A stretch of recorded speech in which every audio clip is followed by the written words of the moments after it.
Tēnā koutou katoa. Ko matu wātene, tuku papa, ko he pora marike, tuku mama, ko reo motunga hori a hau. No Aotearoa hau, engari e noho ana hau i tēnā wāhi. Te whenua o ngā Yagara me ngā Yugambia hapu. Since the 1980s, I've been travelling between Aotearoa, New Zealand and Australia, like many of us. But now, I work and I reside in the southeast region of Brisbane. And my mum and my sister live here too. I was initially diagnosed over 20 years ago, but it's been around for a while. It's a reality check. You know, I was in denial, I was shocked, I was young, and I thought, no, I can't be having diabetes. I thought, what? That's somebody else gets that. Total denial, and it was in denial for a few years. No longer in denial because it's about life. Yeah, living a joyous, free, happy life. It's something I had to acknowledge and then accept and then manage. Successfully now. And where I was health-wise, I wasn't in a good space when I started off. This program not only benefited me for what it was for, type 2 diabetes, but actually for terminal illness as well.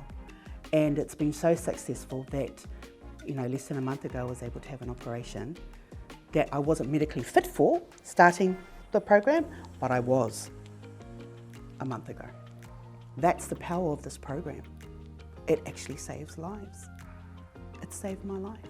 For me, really, it is the acceptance.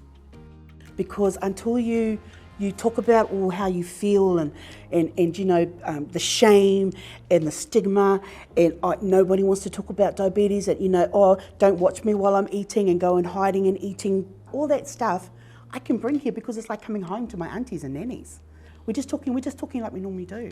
So we're sharing all that pain and grief and hurt and all the yucky stuff that we don't like about diabetes, but then through the program, we get to celebrate all the success, whether it is losing the weight, whether it is our sugars have dropped, whether it is, yeah, I can chuck the medicine in, whatever it is, it's a celebration. So then it's not bad to talk about diabetes, it's actually encouraging. Let's talk about it.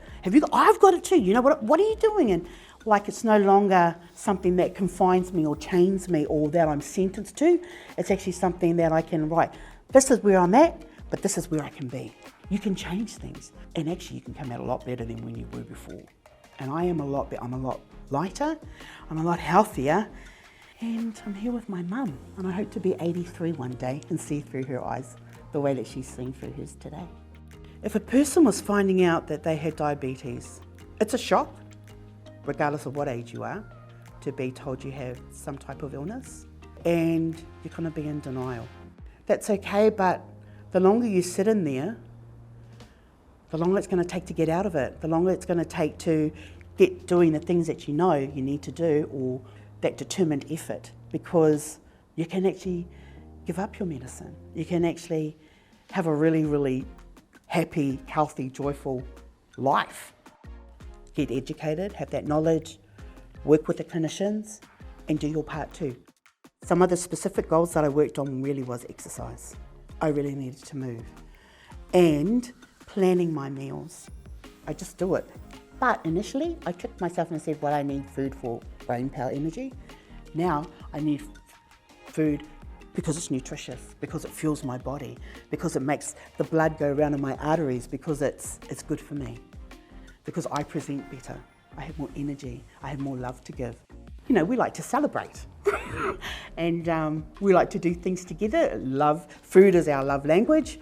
Everything about it is happy and joyous or sad or, you know, worrying or whatever it is. It's very much an emotional part of our culture, etc. I have to abstain from things.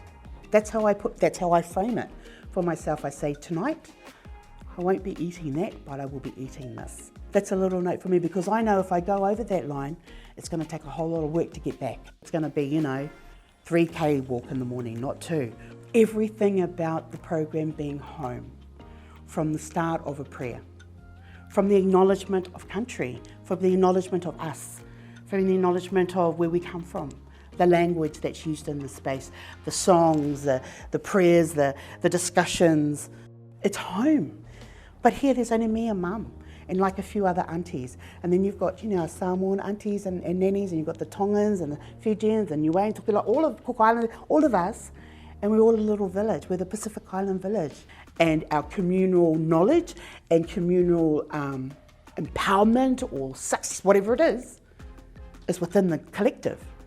We're an individual within a collective. We're coming to school. We're home. We're just having a talk over some crackers and cheese. We're just talking. Look, if a Tongan doctor's going to come and talk to me about diabetes, I'm going to connect with my Tongan, brother, because that's family. Hey, that's my cousin. That's safe space for me. We will interact appropriately, and I won't feel embarrassed, and he won't embarrass me. He'll take care of me like he does his younger sister, and I will look to him like my older brother. He knows what unlocks me. This program unlocks people who are of Māori and Pacific heritage, and that unlocks our communities. Exercise is just a part of my program. That's what I do. Get up, put my shoes on, go.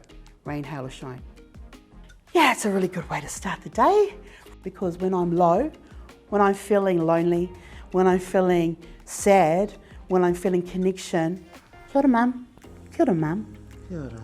Pehana koe? Tau a koe rano. Ne. Ai, me pēhea koe? Kanu te ora. Haere koe ki hi aini. Ki tō kāinga ki te moe. Oh, haere mai then, haere mai.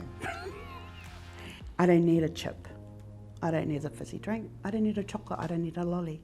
I just need to have a little kōrero with my mum and take her for a walk down the pond. What do you think, Mum? How do you think I've gone so far with my health? You have to be a very brave person to face up with these challenges. You have to, because they're not easy. You have to do what's best for you.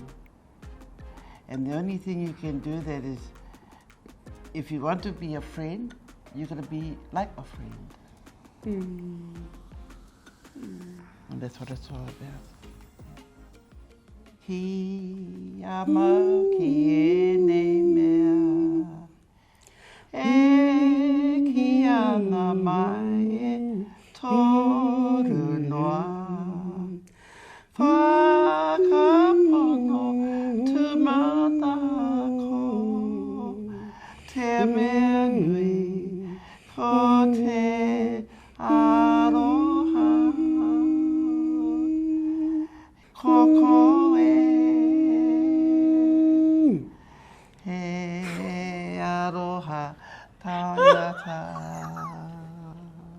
to you, to your whānau, to your family, and to your support team. You made a difference. You made a difference to me. And I know it's made a difference to my whānau to come, that are living currently and that are to come. Yeah. It's because of you and your mum. Yeah. Ngā mihi nui. Ngā mihi nui. Yeah. Toru whai. You start. E toru ngā mea. E toru ngā mea. Ngā mea nunui. Ngā mea nunui. E ki ana. Te mai pera. Tu mana ko. Whakapono. Ko te mea nui, ko te aroha.